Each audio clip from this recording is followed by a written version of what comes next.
Ya, kata guru-guru kampung kayak begitu. Terus saja lakukan proses kayak gitu. Akhirnya ya kita rasakan. Dan ini saya kira di Banten ini, menurut saya ini kaum muda seperti itu banyak, Pak.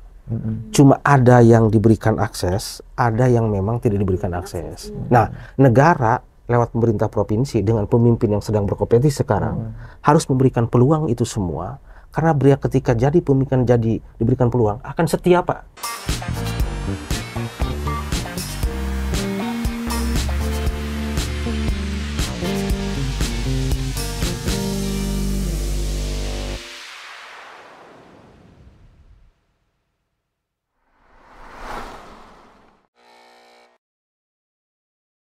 Halo Cis Banpos, kembali lagi bersama kami di Banpos Channel. Oke, kali ini Banpos Podcast kedatangan tamu yang luar biasa.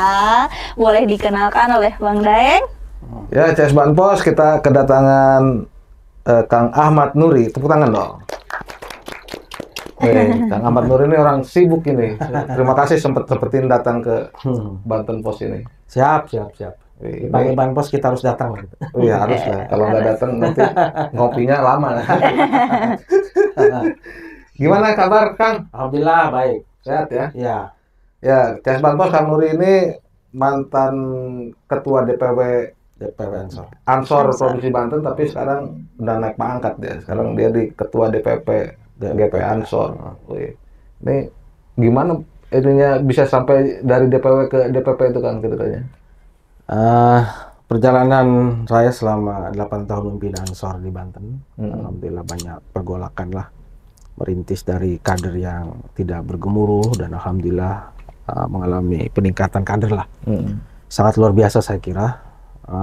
Terus kemarin 2024 kita melaksanakan Komperwil dan terpilih sahabat Adam Marifat untuk kader kita. Proses kaderisasi regenerasi berjalan dan saya ditunjuk ketika kongres kemarin di Semarang lewat kapal itu kan dari Sunda Kelapa ke Semarang, tunjuk sahabat Adin sebagai kedua terpilih menjadi salah satu ketua koordinator wilayah DKI dan Banten. Gitu, Pak. Wih, itu mah wilayah genting, wilayah Jakarta dan Banten. Tapi ya penunjukan itu juga kan pasti ada alasannya ya. Terutama dari selama 8 tahun memimpin Ansor Banten ya. Karena selama dari Provinsi Banten berdiri ini, sebelumnya kan GP Ansor ini ya tadi itu kurang bergemuruh itu ya. Nah, itu gimana Kang Nur ini melihat kondisi dulu sehingga termotivasi akhirnya menggerakkan GP Ansor menjadi salah satu organisasi pemuda yang punya aktivitas dan kiprah yang luar biasa lah di Banten di 8 tahun belakangan. Saya belajar sejarah terhadap para ketua-ketua PW terdahulu, dari sahabat Hudori Amunuddin, orang Pandeglang, dilanjutkan dengan sahabat Ali Nurdin, dilanjutkan dengan sahabat Lukman Hakim, dilanjutkan dengan Haji Ahmad Imron, dan waktu Haji Ahmad Imron saya adalah sebagai sekretaris. Tapi dari kepimpinan terdahulu saya masuk semua. Dari sahabat Hudori Amunuddin sebagai perintis pembentukan PW Ansor Banten periode pertama, saya ikut di sana meskipun sebagai wakil sekretaris. Saya dulu administrator, saya yang mengetik, saya yang ini biasa ngebangun. Terus sahabat Ali Nurdin saya juga ikut terlibat ya, salah satu wakil ketua, dan ketika ada pergantian ke sahabat Lukman saya juga masuk di sana. Ketika proses pergantian dari sahabat Lukman ke Haji Imron, memang itu dinamis, Pak. Dulu tuh Ansor tuh sangat dinamis ketika proses pemilihan republik kepemimpinan. Tapi ketika proses pergerakannya, ya kader-kader kadang-kadang tidak begitu interest. Nah, saya belajar itu, kenapa itu. Nah, ketika jadi sekretaris, saya coba petakan apa sesungguhnya menjadi persoalan, kenapa. Padahal Banten ini kan saya kira lumbungnya Aswaja, lumbungnya kaum muda NU, dan lumbungnya rohnya NU ada di Banten. Kenapa ini persoalan? Oh, ternyata ada 3 menurut saya. Pertama adalah kepemimpinan yang memang progresif, yang terus bergerak untuk menciptakan kader. Yang kedua, menimbulkan kesadaran ideologis dari kader-kader yang kita datangin. Yang ketiga, kita membuat proses pemetaan kaderisasi yang terus-menerus berkelanjutan, Pak. Nah, itu saya lakukan tuh. Ketika saya jadi ketua terpilih 2017, saya genjot tuh. Digenjot, jadi saya tiap minggu itu, kan saya PNS ya, tiap minggu itu Sabtu Minggu saya gak pernah di rumah. Dari ujung Cibaliung ujung Cibaliung sampai Kak Larangan, sampai Cipanas istunya, sampai Cilegon saya keliling semua. Tidak pernah Sabtu Minggu di mana kaderisasi PKD dorong semua, saya keliling semua. Saya ikutin semua, tidak pernah lewat selama setahun sampai 2 tahun itu, Pak. Nggak pernah saya nggak pernah. Misalkan gini, saya penutupan minggunya, penutupan di Cibaliung, saya menutup di sana. Saya berikan proses motivasi kepada kader bahwa Ansor ini memiliki saham besar terhadap Republik dan didikan para ulama. Maka muncullah kader-kader di Cibaliung. Saya datang juga Cipanas di ujung sana, begitu. Akhirnya lama-kelamaan muncul semangat dari kader. Nah, pertama. Yang kedua memang, jujur aja ya, Bang Daeng ya, ketika dulu itu kan Ansor Banser itu kan kayak ada di pressure, Pak, oleh kekuatan Islam yang formalis lah waktu itu ya. Ada kelompok yang 21, ada kelompok ini ditekan tuh. Kita kan sering dibully, sering diapa. Nah, ternyata proses bulian, proses tekanan, hinaan dan lain-lain menimbulkan kesadaran sejarah, kesadaran ideologis, kesadaran roh akal budi sebagai kaum muda NU waktu itu, dia harus bangkit. Dia kadang-kadang bangkitnya apa misalnya. Saya contoh nih di Padarincang. Padarincang itu dulu jarang kader, Pak. Tapi ketika misalnya ada kesadaran muncul telepon saya, Pak, Ketua izin saya mau ngadain kaderisasi di sana. Ada berapa? Saya carikan, tiba-tiba ada 300 yang di sana. Banyak ya tiba-tiba. Ada karena banyak. Di situ ada alumni Tebu Ireng, ada alumni Lirboyo, ada alumni Kompak, ada alumni di mana basis pondok pesantren Nahdlatul Ulama yang dulu alumni, ada juga yang di alumni Cidahu kan Abu yang itu. Akhirnya menyatu tuh, menimbulkan bergerak, akhirnya terus kaderisasi. Kita datang bisa menjadikan di situlah mendorong mereka untuk bangkit. Akhirnya berkembang tuh, lama-kelamaan berkembang. Jadi ternyata semakin ditekan, semakin dihina, semakin dibully, justru semakin sadar bahwa kita memiliki satu nilai sejarah yang harus bangkit. Nah itu yang potensi itu yang saya kembangkan. Artinya dari tekanan itu akhirnya punya satu kebersamaan yang dibangun bareng gitu ya. Terus, lu dulu. Apa Bang Daeng dulu? Ya udah. Kan yang setahu aku ini dulu kan sebelumnya ini GP Ansor ini masuk ke dalam kabinet Jokowi ya Pak ya. Nah sekarang kan yang kabinet baru nih merah putih, GP Ansor tidak diikut sertakan ya? Nah itu bagaimana Pak tanggapannya? Kalau gini, GP Ansor itu bukan organisasi politik kebangsaan, Pak. Dia tidak pernah melihat kekuasaan sebagai sebuah tujuan utama, nggak ada. Politik yang kebangsaan itu artinya politik yang mengusung pada pilar kebangsaan 4, Undang-Undang Dasar Bhinneka Tunggal Ika, kan, terus Pancasila, NKRI itu saya kira menjadi titik poin. Soal kekuasaan itu soal lain, Pak. Soal keberkahan ketika misalkan kita memberikan investasi dan ketika misalkan ada dipanggil, diberikan amanah kita laksanakan. Karena bukan tujuan di sana. Kalaupun tidak, ya memang Ansor berdiri 1934 sampai sekarang tidak pernah melakukan pergolakan merebut kekuasaan, karena bukan partai politik. Ya, betul. Kemarin memang Gus Yakut diberikan amanah, ya kan? Kebetulan sebagai ketua Ansor, PPGP Ansor, beliau itu inherent dan menempel sampai ke bawah. Dan ketika sekarang tidak terjadi, ya Ansor tidak ada masalah, tidak ada masalah sedikit pun karena tujuan Ansor bukan di sana. Urgensi elan vital Ansor melakukan harokah dari sejak berdiri 1934 sampai sekarang, tujuan bukan sama, tapi memberikan manfaat buat orang banyak dengan politik kebangsaan berbasis Islam aswaja itu tuh. Kira-kira gitulah ya. Iya. Ini GP Ansor ini kan banyak ngomong soal politik kebangsaan ya. Kang Nuri juga dari tadi kan banyak menekankan itu. Sebenarnya politik kebangsaan versi GP Ansor itu kayak gimana sih? Politik yang berbasis pada 4 pilar itu, Pak. Politik yang tidak terjebak pada politik afirmasi, politik partisan, politik yang menurut saya katrok. Apalagi Ansor itu didirikan oleh para muassis Ansor ya untuk memberikan satu secara memberikan pencerahan kepada kaum muda Islam yang rahmatan lil alamin, yang kemudian adalah menjaga fatwanya Hadratus Mbah Hasyim Asy'ari ya tentang hubul watani wal iman, itu esensinya. Yang ketiga adalah ikut perkembangan zaman. Ya kan? Soal suksesi, soal sirkulasi kekuasaan, soal proses reproduksi kepemimpinan itu kan ada ranahnya. Ansor mah tidak pernah terjebak pada dukung-mendukung. Nah, inilah Ansor menyatakan diri sebagai politik kebangsaan. Tapi kalau ada sekelompok orang, kalau ada blok sosial yang menolak 4 pilar kebangsaan sebagai sebuah kekuatan politik bangsa, maka Ansor tampil menjadi bagian yang akan mendefender bangsa ini. Nah itu sesungguhnya. Soal diberi kekuasaan atau tidak, soal lain Bang Daeng. Kita Bonus itu Pak ya. Bonus aja. Bonus ya.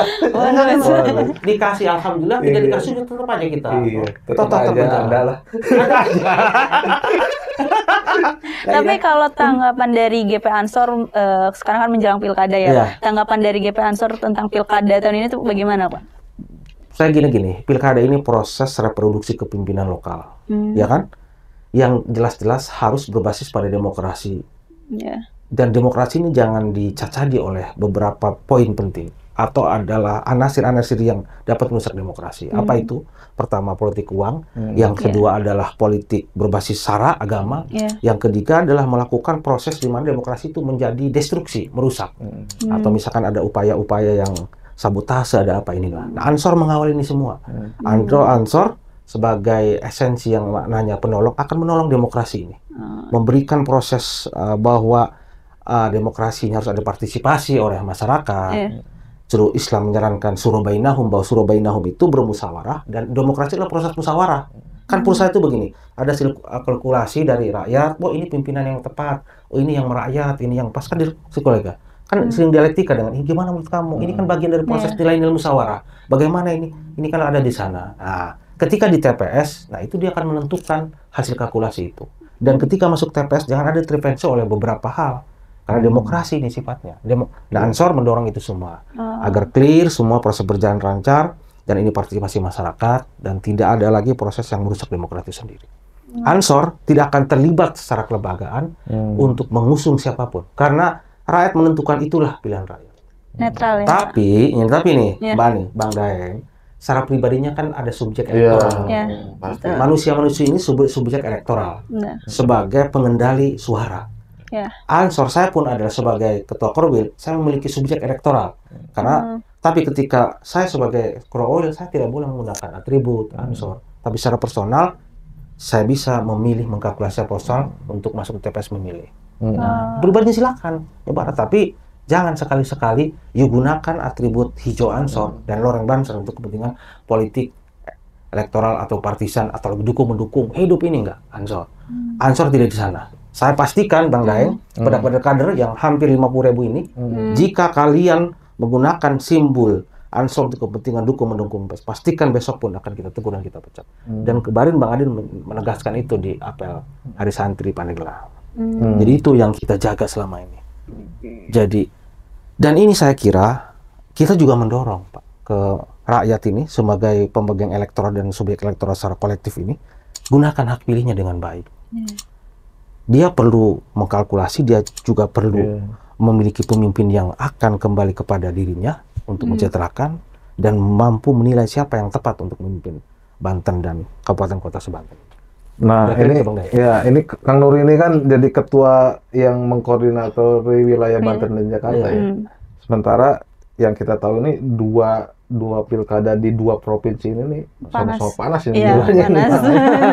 Panas. Rada-rada ngeri-ngeri sedap gitu kan pilkadanya Jakarta sama Banten ya. Nah, upaya dari Kang Nuri ini untuk tadi itu supaya GP Ansor juga bisa menjadi satu elemen yang bisa konstruktif ya dalam proses demokrasi ini, dalam memberikan pendidikan politik terhadap anggotanya maupun kepada kelompok-kelompok muda lainnya ya, supaya pilkada di dua daerah ini bisa terhindarlah dari hal-hal yang tadi destruktif itu. Itu gimana itu? Pertama, saya kira gini, ada namanya menggunakan rasionalitas Pak. Rasionalitas kader kan Ansor itu memiliki rasionalitas, daya hitung akal. Politik ini adalah sesuatu instrumen, demokrasi juga instrumen, alat saja. Tapi kepemimpinan adalah sebuah niscaya harus punya pemimpin. Makanya proses instrumen ini teman-teman Ansor jadikan demokrasi sebagai alat saja, bukan sebagai tujuan. Memberikan pencerahan kepada kader dengan cara bahwa siapapun yang dipilih, yang penting kamu menggunakan akal dan rasio yang pas menurut kamu dengan melihat jejak rekamnya, dan jangan sudahi demokrasi yang dengan beberapa hal seperti yang merusak tadi politik sara, misalkan politik uang, terus intervensi yang terlalu berlebihan terhadap beberapa kepentingan yang ada di dalamnya. Nah, Ansor harus dicerahkan semua. Terakhir nih saya kira, menyatakan kebenaran bahwa demokrasi adalah instrumen harus punya nyali. Kader harus punya nyali menyatakan itu semua. Punya nyali artinya bahwa dia tidak boleh menjadi bagian keterlibatan untuk merusak demokrasi itu sendiri. Tapi ketika dia melihat ada kemungkaran yang merusak demokrasi, dia harus tampil menyatakan bahwa itu adalah tidak benar. Gitu Pak. Itu saya kira menjadi penting juga ke masyarakat juga. Dan kader itu harus punya prinsip itu. Nah, saya kira selama ini alhamdulillah ketua-ketua cabang yang ada di Banten dan DKI sudah kita konsolidir dan kita sudah briefing semua, dan itu juga ada arahan dari ketum. Semuanya. Karena Ansor itu kan garis komando, Pak. Kalau ketum sudah bicara begitu, dia tidak akan oleng, Pak. Ada memang margin error, Pak ya. Bagiannya. Ada aja. Pasti margin error ada aja, tapi tidak signifikan. Ada karena ketidaktahuan, ada karena godaan, gitu. Udah, tapi dalam konteks menyeluruh sampai ke tingkat PAC, sampai ke tingkat ranting, bahwa semuanya satu komando. Jangan gunakan Ansor untuk kepentingan politik.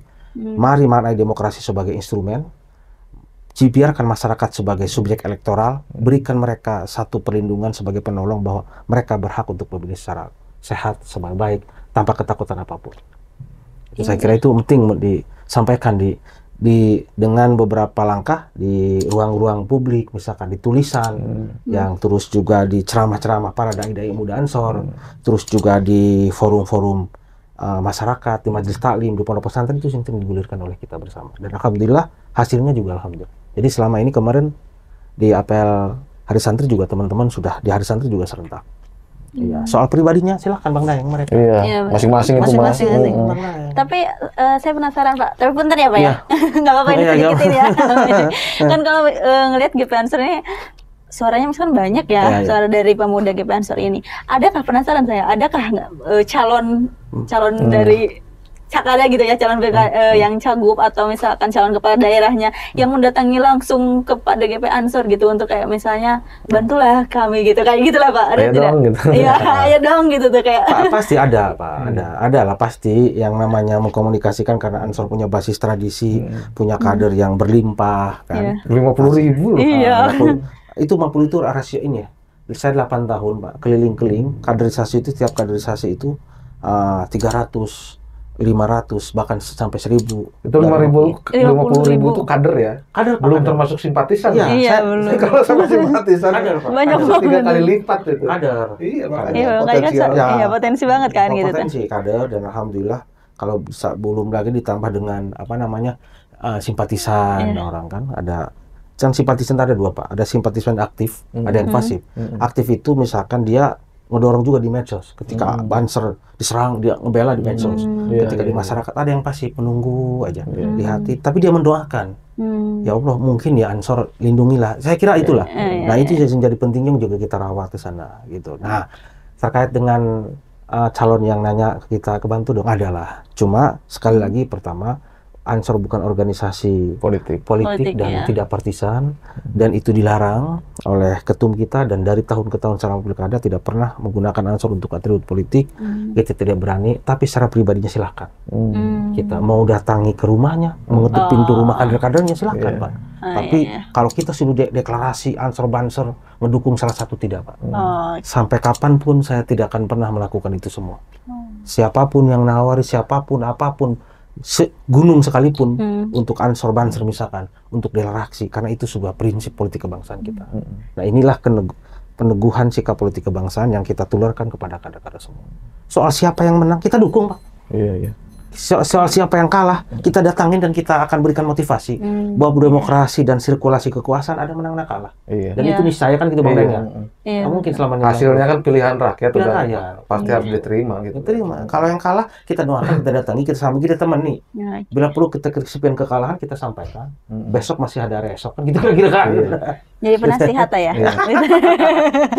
Tapi kan ini dengan potensi-potensi itu kan sebenarnya bagus juga, misalnya kalau misalnya untuk pendidikan politik ke kader-kader Ansor ini yang 50.000 lah katakannya, atau lebih dengan simpatisannya itu, misalnya GP Ansor mengundang semua calon gitu kan, mengajak diskusi lah, atau formatnya debat lah atau apa gitu. Ansor dengan gayanya sendiri gitu kan, memberikan panggung kepada para calon untuk menjelaskan program-programnya ke kader-kader Ansor, itu kan cakep juga kayaknya kayak gitu. Ya. Coba nggak kayak gitu tuh? Kita belum merumuskan, karena begini. Kadang-kadang begini. ada kecenderungan persepsi di ruang yang berbeda, Pak. Maksudnya gini, ketika kita mengundang, wah ini sengaja ngadu, wah ini ada yang tidak datang pasti, karena mereka juga gitu, Pak. Jadi ada persepsi di sana, nah gitu kan. Artinya kedewasaan calonnya juga belum ini ya. Justru dari calonnya bermasalah. Iya, saya sih gitu, Pak. Iya, saya gitu, Pak. Kalau kita harusnya ini yang seperti Ansor yang dari pertama proses demokrasi lokal itu terus dilanjutkan. Harusnya kan iya nih Ansor clear, tidak apa ada itu ketika kita menyampaikan visi misi program ke depan. Iya, keren itu Pak. Keren. Tapi kan ketika misalkan ininya jangan. Ini datang ini takutnya ini nggak datang, kan saling hogak kan. Akhirnya Ansor bukan menjadi perekat proses demokrasi, menjadi fragmentasi dari ini. Akhirnya gara-gara, nah ini saya kira kita belum rumusan model itu, Pak. Belum rumusan itu. Ya, saya kira harus ada gaung disambut. Mereka juga sudah mulai kesadaran bahwa ini adalah politik kompetitor, ya kompetisi yang sehat. Buat Ansor adalah bagian elemen bangsa yang sekarang menjauhkan dari politik dan anasir politik partisan. Kalau mereka viewer, ya kita siap. Tapi kalau nggak nanti yang kita undang 2, yang datang 1, malah kita diklaim, itu mendukung. Publik malah akhirnya distorsi persepsi publik kan. Tapi mungkin bisa diformulasikan buat 5 tahun ke depan.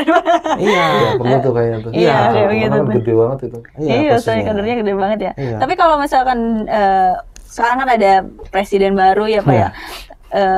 Tanggapan sendiri dari GP Ansor kepada presiden baru ini bagaimana nih? Saya berharap Pak Prabowo ini dengan kepemimpinan yang berbasis tegas nih, tapi bicaranya terus pidato pertama juga adalah bahwa jangan sampai ada kemiskinan, bahwa sekarang rakyat jangan menderita.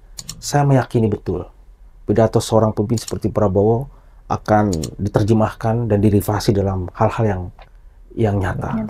Jadi kata-kata beliau tapi akan di-follow up dengan tindakan nyata. Ansor, kata ketum PP Ansor juga akan mengawal proses itu semua. Dan harapan besar masyarakat Indonesia saya kira dengan Prabowo mudah-mudahan dapat melanjutkan legasi-legasinya Pak Jokowi, terutama soal pembangunan infrastruktur, mengentaskan kemiskinan dan melawan radikalisme, Pak, penting. Karena di era Jokowi itu di era yang paling tepat melawan radikalisme dan intoleransi, saya kira berhasil. Dan ini legasi ini harus dilanjutkan dengan cara mensejahterakan, terus merangkul semua entitas bangsa yang berbeda kemarin, menyatukan kembali untuk pembangunan Indonesia yang lebih indah lagi kira-kira. Ini gua mau nanya nih loncat-loncat tadi Banten terus nasional. Nanti gua nanya Banten lagi nih. Ya begitulah benar-benar ngalor ngidul. Tapi ini ya tadi balik lagi ke pilkada Banten ya. Kalau ngelihat dari 2 calon gubernur ya di Banten ini kan sudah banyaklah menyampaikan gagasan-gagasan, program-program gitu kan. Tapi kalau Kang Nur ini ngelihat apa sih yang kurang, jangan yang lebih mah banyak kan ya. Lebihnya banyak. Nah, ini apa kira-kira yang belum disentuh, isu yang belum disentuh sama 2 calon ini yang harusnya itu jadi perhatian mereka gitu. Terutama di bidang kepemudaan ya, karena kan gimana juga GP Ansor ini ya itu tadi bergeraknya di sektor kepemudaan, terutama pemuda Islam ya. Iya. Saya kira gini ya, isu-isu soal santri ya, itu juga harus menjadi titik tekan bagi calon. Yang kemarin mungkin debat kemarin juga belum sampai secara komprehensif, Pak. Karena begini, pemuda yang ada di Banten itu saya kira pemuda yang sangat potensial, ya kan? Dan itu kebanyakan juga ada santri-santri sana. Maka pemimpin ke depan saya kira perlu juga mempertimbangkan determinasi peran-peran santri untuk pembangunan. Kalau misalkan Gus Yakut kemarin sudah membuka peluang di Kemenag itu, misalkan sebagai itu, udah membuka sinyal, lulusan Mahad Ali itu bisa ikut CPNS misalkan. Ini kan sebuah inovasi, Pak. Berarti peran santri yang lulusan Mahad Ali ya, udah pesantren Rombeng misalkan, itu juga bisa berkompetisi untuk menjadi leader di birokrat gitu.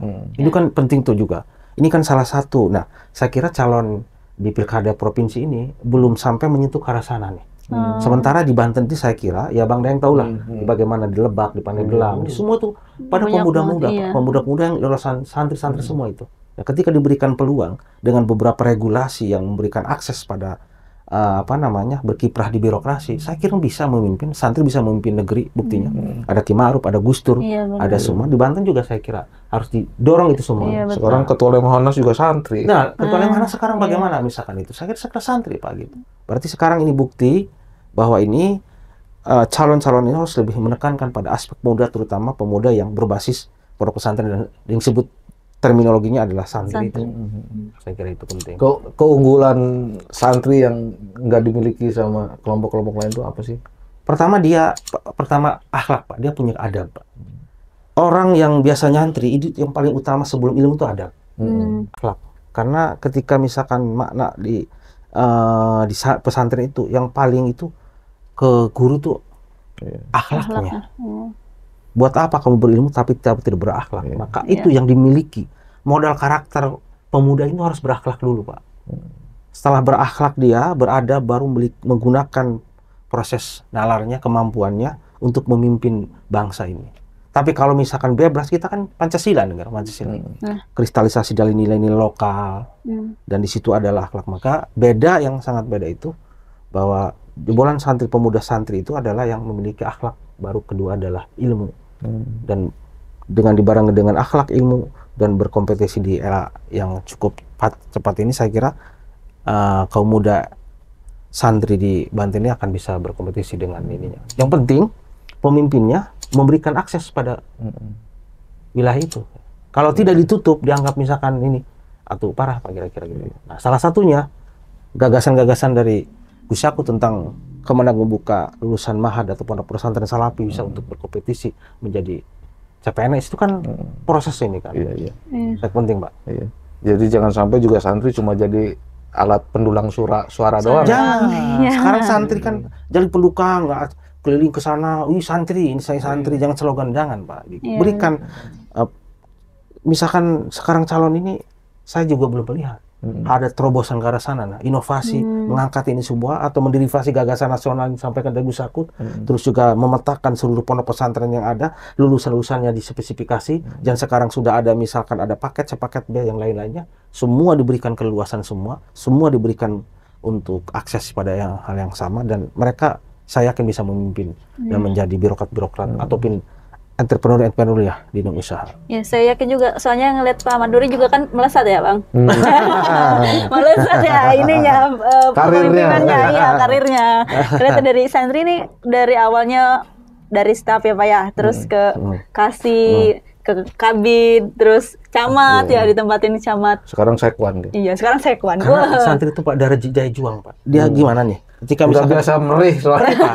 Biasa merih di pondok. Jadi, ada istilah dulu itu, kalau pengen berperah, perih dulu, Pak. Jadi santri itu, Pak, dulu misalkan, dulu saya waktu mondok di Tebu Ireng, Pak, makanannya dijabok gitu. Jabok itu ditakar, kadang-kadang nggak kebagian. Karena kan, terus biasa proses riadoh, kalau di kita ada istilah proses mujahadahnya, riadohnya, tirakatnya, ada di sana itu. Kadang-kadang suruh puasa 41 hari misalkan, suruh puasa Senin Kemis, kudu apa namanya, puasa-puasa yang melatih diri kita. Ada proses spiritual yang memang waktu itu tidak pernah terasakan, Pak. Dirasakan setelah kita beberapa tahun. Jadi investasi spiritual menurut saya, yang saya sebut sebagai proses mujahadah kaum muda waktu itu. Gimana investasi spiritual itu? Dia waktu mudanya perih, Pak. Saya bisa komparasi orang muda yang biasanya hedon waktu SMA-nya, ketika dia sudah mengalami puncak waktunya ini, dia ada slowdown, Pak.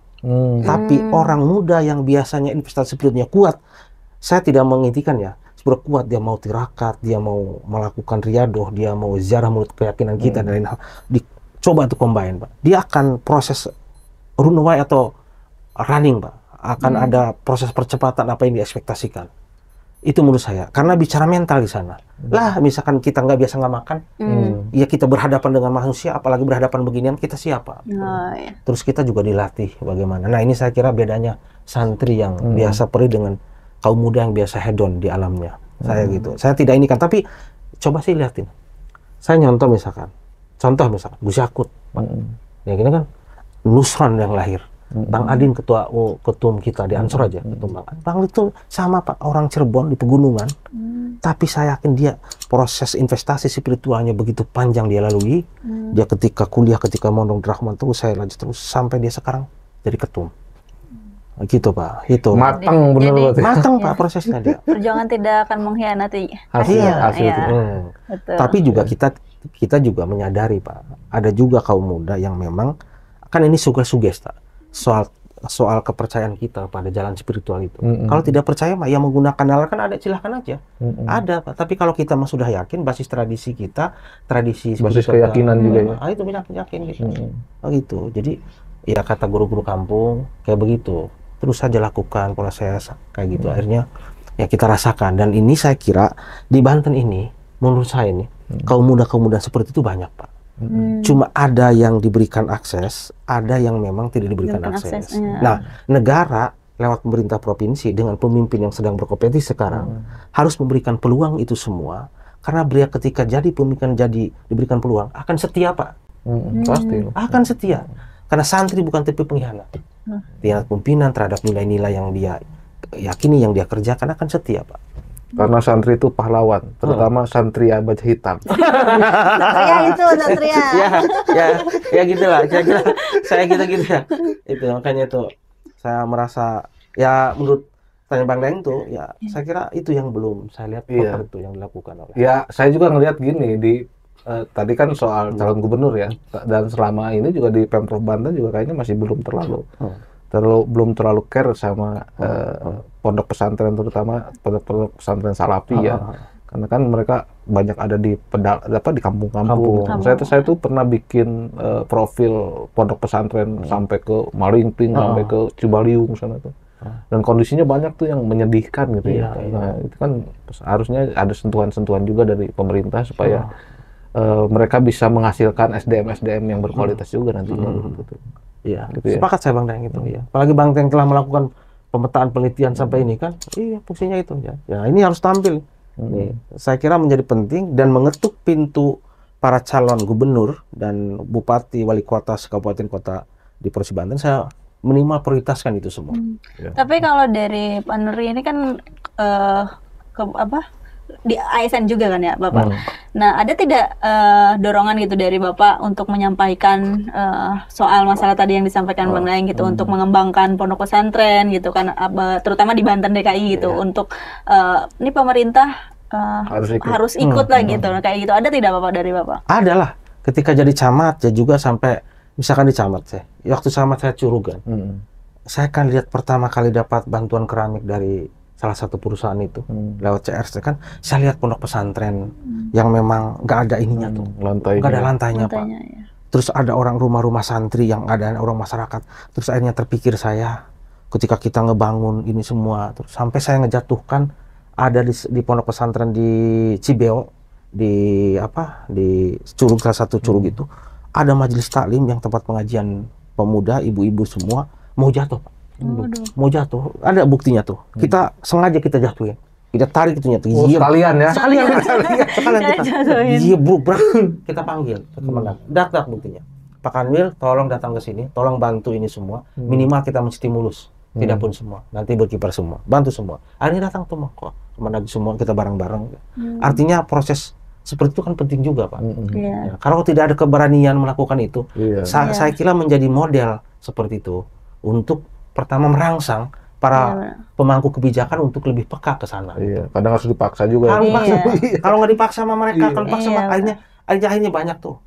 Atau yang punya cuma ada rumah anak muda yatim lah, rumah reot Pak, ada bukti rumah reot, udah hujanan. Orang gimana, saya tarik aja tuh, kan dia dapurnya ini dipakai bambu itu ya, mau jatuh. Saya tarik tuh bambunya, dia mau jatuh, saya ngomong di media terus, akhirnya pada yang datang tuh. Ada yang ngasih asbes, ada yang ngasih bata, semuanya. Ternyata memang perlu keberanian, perlu nyali untuk mengeksekusi. Nah, akhirnya kan ini juga tinggal ketika di pemangku kebijakan, di dewan, di eksekutif, harus segera mengambil alih posisi kewenangan dari kesadaran publik yang hanya kecil ini, ditarik kepada kebijakan pemerintah. Misalkan di dewan saya juga sering ngomong soal bagaimana perhatian kepada pesantren lewat penganggaran, kan didorong untuk hibah di kesrannya. Itu saya kira menjadi penting juga diimbangkan. Terus juga diimbangi pondok pesantren yang tidak memiliki, kan pondok pesantren Salafi itu kadang-kadang administrasinya kan betul. Nah, ini tugas kaum muda juga menyampaikan. Saya juga bantu pondok pesantren yang belum punya ijob, kita bantu di Kemenagnya. Tolong bantu ini Kemenag yang memenuhi syarat. Siapa aja termasuk di Curug di mana, kita bantu Pak. Yang penting datang kita bantu untuk mendorong semua. Agar Ini kan butuh perhatian. Ya. Ada leading sektornya mengurus Ijob, yaitu Kemendak. Ada anggaran dari ininya pemerintah kota untuk hibah dan lainnya. Ada proses merumusan kebijakan seperti di Dewan. Nah, saya kira beberapa kekuatan ini harus berpadu, saya kira. Karena di sekarang ini, menurut Undang-Undang Pemerintah Daerah bahwa DPR dan pemerintah itu, DPRD, provinsi maupun kabupaten adalah unsur penyelenggara pemerintah. Nah, kan? Meskipun dia punya fungsi-fungsi legislasi, pengawasan, budgeting, tapi di bagian unsur menyelenggara pemerintah. Jadi harus bersama-sama berpadu tuh. DPR-nya, ininya juga harus berpadu. Iya, nggak bisa GP Ansor doang sendiri. Nggak bisa Pak, GP Ansor ini. Kayak Mabok. GP Ansor ini tugasnya berikan penyadaran, Iya, betul. memberikan keteladanan, mendoprak itu semua. Nanti eksekusinya, kecuali GP Ansor sebuah negara yang punya anggaran kan gitu Pak. Kira-kira gitu lah ya. Oke, siap, Ya, mantap siap. sekali. Mungkin ini terakhir Ya. closing statement dari Kang Nuri soal tadi itu politik kebangsaan dan bagaimana kontestasi politik hari ini bisa membawa kita ke provinsi yang lebih maju di masa depan. Ya, jadi saya berharap nanti ke depan para calon-calon yang berkompetisi memiliki basis empirik dengan berbasis pada kaidah fikih tasarruf al-imamah ala aruyah manutin bimaslahah untuk menggerakkan kepada baldatun thayyibatun warqun ghafur. Artinya seluruh kebijakan itu diorientasikan untuk kepentingan orang banyak. Jangan hanya mementingkan pada kompetisi saat ini, tapi bagaimana ke depan kebijakan seluruh rangkaian ini untuk kepentingan orang banyak untuk tujuan kemaslahatan dan baldatun thayyibatun warqun ghafur. Yang kedua, proses demokrasinya juga mari kita jadikan rakyat sebagai subjek elektoral, jangan sampai dipolarisasi, biarkan mereka mengkalkulasi. Biarkan demokrasi ini yang gembira. Berikan juga mereka sesuatu yang indah dalam menghitung siapa yang adalah pimpinannya. Dan GP Ansor akan menjadi bagian mendefender kepentingan-kepentingan kalian berkalkulasi. Semoga ke depan terpilih pemimpin yang benar-benar menjadi penolong bagi rakyat Banten dalam konteks kesejahteraan dan pembangunan yang baik berkompetisi dengan provinsi yang lainnya. Amin. Ya, amin. soal siapapun yang menang, GP Ansor akan ada di garis terdepan untuk soal siapapun nanti yang kalah, GP Ansor akan menemaninya, ya kan, sampai menemukan elan vital keberhasilan kemudian hari. Kira-kira gitulah. Nggak bakal ditinggalin sama GP Ansor. Iya, gitu lah. Nah, kira-kira gitu ya. Ya. Oke, CS Banpos. Tadi GP Ansor ini udah banyak berbuat ya, terutama bukan cuma soal bagaimana dia mengembangkan kadernya, meningkatkan kualitas kadernya, tapi juga membantu sarana dan prasarana penunjangnya seperti pondok-pondok pesantren, majelis-majelis taklim tadi sudah banyak berbuat. Artinya ketika pemerintah tidak bisa melakukan itu, ya berarti pemerintah kalah sama GP Ansor. Oke, wassalamualaikum warahmatullahi wabarakatuh. Ya, sudah.